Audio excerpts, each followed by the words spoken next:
I had the only bedroom downstairs in my parents' high ranch house. The lower level had the den, garage, my room, and a bathroom, while the other 3 bedrooms were upstairs. Being the eldest and the only boy among my sisters, I got the spacious downstairs room. At 10, I upgraded to a full-size bed from a twin, and at 12, I'd sometimes be home alone, but not with my 5-year-old sister. One night, I woke up for no apparent reason and found it hard to sleep, despite the fan's constant humming. Another night, noises from the kitchen startled me, but I couldn't see who was there from the living room couch. Later, my mom mentioned a strange smell in my room, but I didn't notice anything. On a sweltering night, with the air conditioning on, I drifted off to sleep without the fan. Startled awake again, I heard breathing that wasn't mine. I searched the room, even under the bed, and found a large person lying there. I panicked, calling for my dad, and he quickly removed the intruder while my mom called 911. The man, a homeless person, was taken away, but the incident deeply affected me. I couldn't sleep in my room and even feared the house. Security cameras were installed, and we discarded anything the intruder might have touched in the fridge. The idea of someone under my bed haunted me for years, leaving me unable to feel secure in my own room.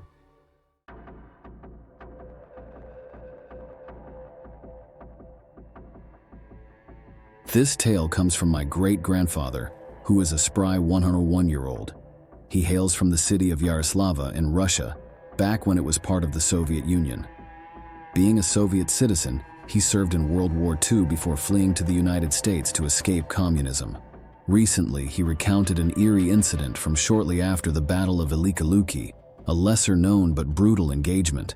It was a bone-chillingly cold evening. My great-grandfather and his comrades were holed up in a relatively undamaged house, relishing their victory with drinks and camaraderie. However, things turned tense when 2 rowdy soldiers joined the celebrations.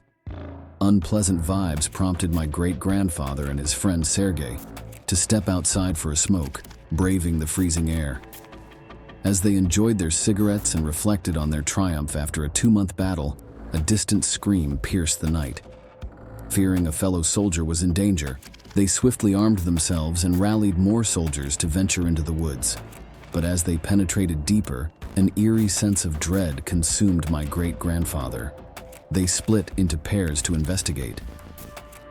My great-grandfather and Sergei, following faint cries and blood trails in the snow, stumbled upon a grisly sight. 2 German soldiers, one dead, the other alive, but wounded and terrified. The deceased soldier was gruesomely mutilated, his uniform shredded, and a peculiar chemical-like odor hung in the air. The living soldier, traumatized and speaking in panicked German, seemed mortally injured. Sergei mercifully ended his suffering with a single shot. Then, an unnaturally tall figure dashed into the darkness, triggering panic and erratic gunfire from the soldiers. Despite their report to high command, the incident was never probed further. For my great-grandfather, encountering the mutilated German and that mysterious figure was the most terrifying experience of his life, haunting him with stress even in his old age.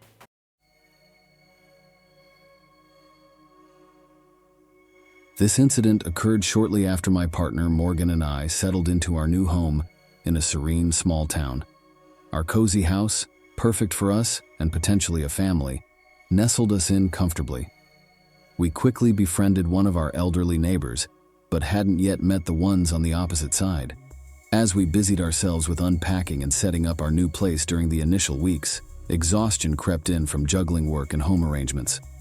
On one such evening, with Morgan cooking in the kitchen and me browsing for area rugs on my laptop, the stuffiness prompted me to slide open the back door.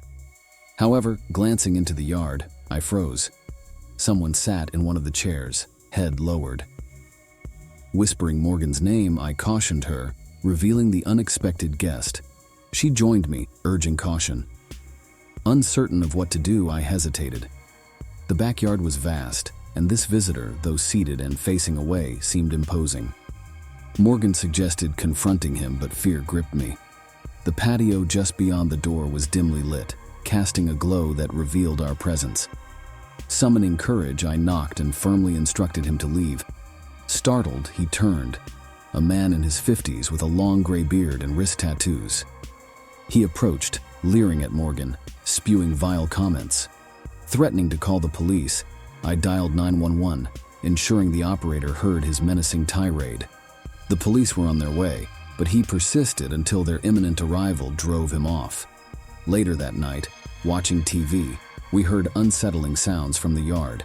Peeking cautiously, we spotted him again, this time muttering to himself while facing our house.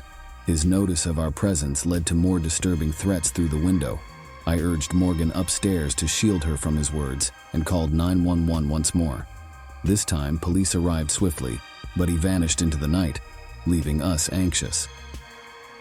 The following day, we canvassed the neighborhood, introducing ourselves to neighbors and inquiring about the man. Shockingly, a couple nearby knew of his violent history, a man with a record of abuse and substance issues. He lived close by in a rundown house, an unsettling revelation. Despite reporting him, lack of evidence hindered legal action.